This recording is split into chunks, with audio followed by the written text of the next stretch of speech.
नमस्कार, मैं विकास राज Verma, casting director. जैसा कि मैंने पहले आपको बताया था कि हम ऐसे बहुत सारे मुद्दे हैं जो लेकर आएंगे आपके सामने और खुलकर हम उस पर बात करेंगे। तो आज मैं एक मुद्दा लेकर आया हूं, एक टॉपिक लेकर आया हूं कि कास्टिंग कैसे होती है, कास्टिंग फाइनल कैसे होती है, कास्टिंग लॉक होने की प्रक्रिया क्या क्या है। तो कास्टिंग लॉक होने की प्रक्रिया क्या क्या है, ये सब जानने से पहले हमें ये पता होना चाहिए कि कास्टिंग कितने प्रकार की होती है। अगर मोटा मोटी बात करूं मैं कास्टिंग की, तो उसमें एक तो लीड आते हैं, उसके बाद प्राइमरी कास्टिंग, सेकेंडरी कास्टिंग और उसके बाद कैमियो। ये 4 से 5 तरीके की कास्टिंग होती है टीवी सीरियल में। अब इस कास्टिंग को फाइनल करने में मुख्य भूमिकाएं किसकी किसकी हैं, इसके बारे में जानना बहुत ज़रूरी है। क्योंकि ऐसा लगता है कि कास्टिंग डायरेक्टर है तो सब कुछ उसके हाथ में ही है, बट ऐसा नहीं होता है। अगर मैं टीवी शो की बात करूं तो उसमें मुख्य भूमिकाएं कास्टिंग लॉक करने में जो आते हैं, उनमें से एक हैं शो के प्रोजेक्ट हेड, दूसरे आते हैं शो के क्रिएटिव डायरेक्टर, तीसरे आते हैं डायरेक्टर, उसके बाद शो के निर्माता भी आते हैं और जिस चैनल पर शो चल रहा है उस चैनल के क्रिएटिव हेड भी आते हैं। तो इतने सारे लोग होते हैं कास्टिंग में जो कि कास्टिंग को फाइनल करते हैं। वो कौन कौन से कास्टिंग फाइनल किए जाते हैं इस तरह के प्रोसेस में, ये मैं आपको आगे बताऊंगा। जैसे हम लीड की बात करते हैं तो लीड में आते हैं शो के हीरो और हीरोइन, प्राइमरी में आते हैं हीरो के माता पिता, हीरोइन के माता पिता और कुछ मुख्य भूमिकाएं निभाने वाले लोग जो कि कंटिन्यू काम करने वाले हैं। सेकेंडरी में आते हैं हीरो के चाचा चाची, हीरोइन की फैमिली का कोई मेंबर, पड़ोसी हो गए, कोई दुकानदार हो गया, कोई परमानेंट काम करने वाला, उसमें कोई भी कैरेक्टर हो सकता है, या हीरो का फ्रेंड हो गया, हीरोइन की फ्रेंड होगी जो उसके साथ कंटिन्यू काम करती रहती है। ये होती है सेकेंडरी कास्टिंग, जो कि कहानी के अनुसार ये उसमें पात्र काम करते हैं। अब आते हैं कैमियो पर। कैमियो का प्रोसेस ये होता है कि स्टोरी जब चलती रहती है तो बीच में कुछ कुछ स्टोरियाँ ऐड की जाती हैं। तो उसमें स्टोरियों में कुछ कास्टिंग ऐसी होती है कैमियो में जो कि अच्छे लोग चाहिए होते हैं। अच्छे की बात करूं तो नोन फेस, जिन्होंने बहुत सारा काम किया हुआ है, जो एक्टर बहुत अच्छे होते हैं। उसके बाद आते हैं सेमी नोन फेसेस, जिन्होंने काम किया वो मार्केट में थोड़ा बहुत जानते हैं और एक्टर बहुत अच्छे होते हैं। फिर आते हैं फ्रेशर्स। अब फ्रेशर्स की बात करूं तो वो बिल्कुल न्यू ऐसा नहीं है, उन्होंने थिएटर किया हुआ है, एक्टर बहुत अच्छे होते हैं, उनकी डिक्शन पे पकड़ बहुत अच्छी होती है, बहुत मेहनती होते हैं वो लोग और अपने ऑडिशंस को बहुत अच्छा बनाते हैं वो लोग। उनके अंदर वो जुनून होता है एक्टिंग को करने का, इसलिए वो कंटिन्यू प्रैक्टिस करते रहते हैं एक्टिंग को लेके। तो उनको काम मिलने का ये तरीका होता है कि वो एज ए कैमियो से अपनी जर्नी को स्टार्ट करते हैं। वो कैमियो की बात करें कि कैमियो में होता है जैसे 1 या 2 दिन, 3 से 4 दिन या 5 दिन या हार्डली 8 से 10 दिन का कैमियो आता है। तो ये स्टोरी के अकॉर्डिंग आता है वो। तो उसमें अगर कोई कास्टिंग ऐसी आई है 1 से 2 दिन की, मान लीजिए कि किसी 2 दिन के लिए हमें एक इंस्पेक्टर चाहिए। अब इंस्पेक्टर कैसा चाहिए, ये स्टोरी की डिमांड होती है कि हमें नॉर्मल इंस्पेक्टर चाहिए या बंगाली चाहिए या गुजराती चाहिए या मराठी इंस्पेक्टर चाहिए, या हमें फ़नी टाइप का कोई मोटा सा मूछें बड़ी बड़ी रखी हो वो वैसा इंस्पेक्टर चाहिए, फ़नी लगे। तो इस स्टोरी के अनुसार जैसी कहानी है वैसी कास्टिंग करनी पड़ती है हमें। ये हमें क्रिएटिव बताते हैं कि हमारे शो में इस चीज़ की रिक्वायरमेंट आई है और हमें ऐसा कैरेक्टर चाहिए कुछ। अब वो कास्टिंग क्या करते हैं कि अब जब क्रिएटिव ने मुझे बताया कि हमारे पास एक इंस्पेक्टर की कास्टिंग है, ये सारी चीज़ें हैं, अब मैं उसको अपने डेटा में सर्च करता हूँ, या जो मेरे माइंड में होते हैं कि हाँ इस कैरेक्टर के लिए ये बंदा फिट है, हम उनसे बात करते हैं, हम उनसे पूछते हैं।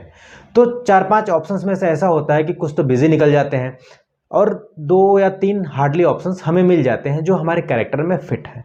अब ये 2 या 3 वो हैं जिनके साथ हम पहले भी काम कर चुके हैं, एक्टर बहुत अच्छे हैं और अपने ऑडिशंस को वो बहुत अच्छा बनाते हैं। उसमें क्या करते हैं हम, उसमें 1 या 2 ऑप्शंस हम फ्रेशर्स के भी डालते हैं। फ्रेशर्स मतलब ऐसा नहीं कि पूरे न्यू हैं, वो ऐसे हैं कि उन्होंने थिएटर बहुत किया हुआ है, एक्टिंग करना चाहते हैं, उनके अंदर जुनून बहुत है, प्रैक्टिस बहुत करते हैं और उन्होंने मेरे साथ काम नहीं किया, बशर्ते बाहर उन्होंने काम थोड़ा बहुत किया हुआ है। तो अगर छोटा कुछ रिक्वायरमेंट है तो हम उनको भी साथ में ट्राई करते हैं। अब ये 4 से 5 जो ऑप्शंस हैं ये हम शेयर करते हैं। वो जो बताया मैंने आपको टीम, एक बार फिर से बता दे रहा हूँ कि शो के प्रोजेक्ट हेड, शो के डायरेक्टर और शो के क्रिएटिव डायरेक्टर कैमियो कास्टिंग के लिए। हम उनको ये शेयर करते हैं ऑप्शंस, और वो फाइनल करते हैं कि उनके स्टोरी में, उनकी कहानी में कौन सा बंदा फिट है। देन वो फिर मुझे बताते हैं कि आप इसको फाइनल करो, तो मैं उसको फाइनल करता हूँ, उसका बजट उसको बता देता हूँ कि भाई तुम्हारा ये बजट है, और उसकी डेट मैं ब्लॉक कर देता हूँ। ये हो गया कैमियो में। अगर हम इसके ऊपर जाएं कि सेकेंडरी कास्टिंग और प्राइमरी कास्टिंग और लीड में क्या होता है, तो सेकेंडरी, प्राइमरी और लीड, इसमें भी सेम प्रोसेस होता है। बट लीड में अगर हम किसी नॉन फेस से बात कर रहे हैं तो नॉन फेस को हम सीधा ऑफिस बुला के उनके साथ लुक टेस्ट और मॉक शूट कर लेंगे। मैं बताऊंगा कि लुक टेस्ट और मॉक शूट कैसे होता है। अगर हम किसी नए एक्टर को भी ट्राई कर रहे हैं तो हम पहले जो हमारी स्टोरी की स्क्रिप्ट है, तो मैं 8 से 10 लोगों को वो स्क्रिप्ट सेंड करता हूँ, और वो मुझे उसके ऊपर अपना बेस्ट ऑडिशन बना के मुझे सेंड करते हैं। फिर मैं उनमें देखता हूँ कि किसने बहुत अच्छा बनाया है, तो उस 8 से 10 ऑडिशन में से मैं 4 से 5 ऑडिशंस शॉर्टलिस्ट करता हूँ और उनको अपने ऑफिस बुलाता हूँ, और वहाँ पर मैं उनका लुक टेस्ट करता हूँ। लुक टेस्ट में क्या होता है कि ये चीज़ हम प्रॉपर गेटअप में करते हैं, जैसी हमारी रिक्वायरमेंट है उसके गेटअप के अनुसार हम ऑडिशन करते हैं, तो हम लुक टेस्ट करते हैं। तो 4 से 5 एक्टर्स का हम लुक टेस्ट करते हैं। उसके बाद का प्रोसेस है कि फिर से हम ये सारी चीज़ें शेयर करते हैं आगे। उसके बाद वहाँ से फिर से वो शॉर्टलिस्ट होके आते हैं हमारे पास। फिर उसमें जो 2 या 3 ऑप्शंस बचते हैं जो बेस्ट वाले, उनके साथ हम मॉक शूट करते हैं। मॉक शूट एक तरह का ऐसा शूट होता है कि वो बिल्कुल रियल शूट होता है, बस वो टीवी पर टेलीकास्ट नहीं होता है, वो को एक्टर के साथ होता है।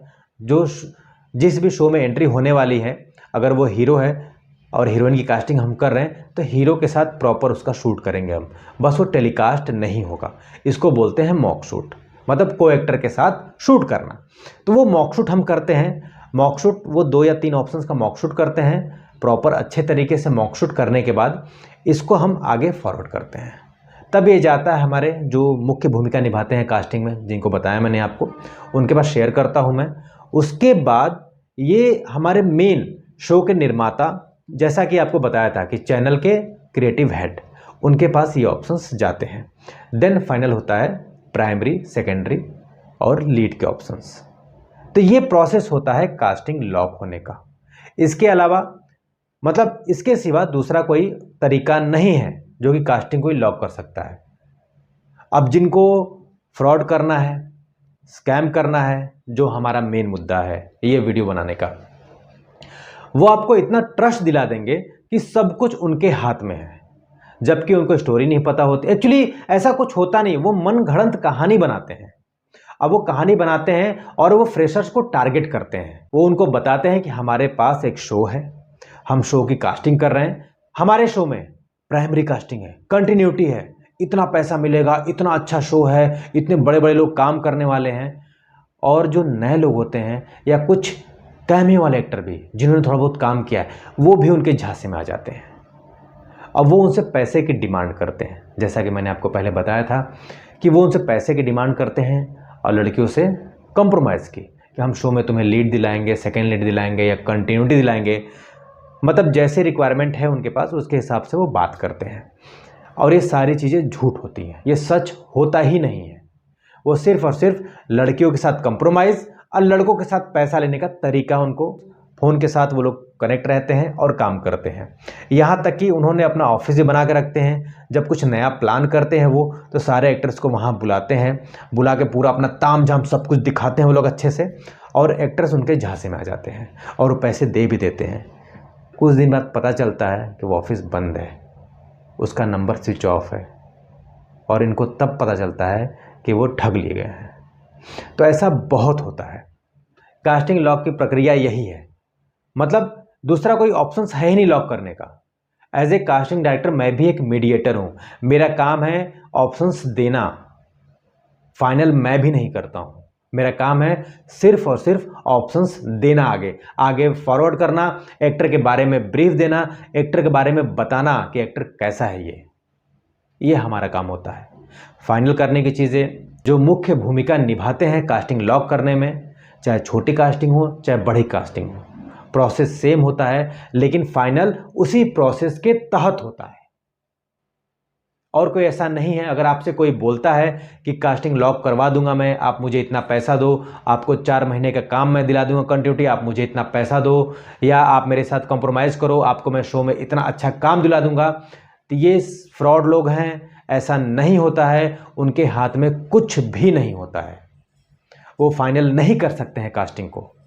वो सिर्फ और सिर्फ पैसा ठगने का उनका ज़रिया होता है, लोगों को बेवकूफ़ बनाने का तरीका होता है। अगर आपके पास कोई सवाल है, आपके मन में कुछ सवाल चल रहा है कास्टिंग को लेकर या इस फील्ड में आने को लेकर कि आप क्या करें, कैसे करें, आपको कुछ समझ में नहीं आ रहा है, तो आप मुझे कमेंट करें। मैं कमेंट पढ़ूंगा और उस पर भी वीडियोस बनाऊंगा ताकि आपके सवालों के जवाब आपको मिल सके। नमस्कार।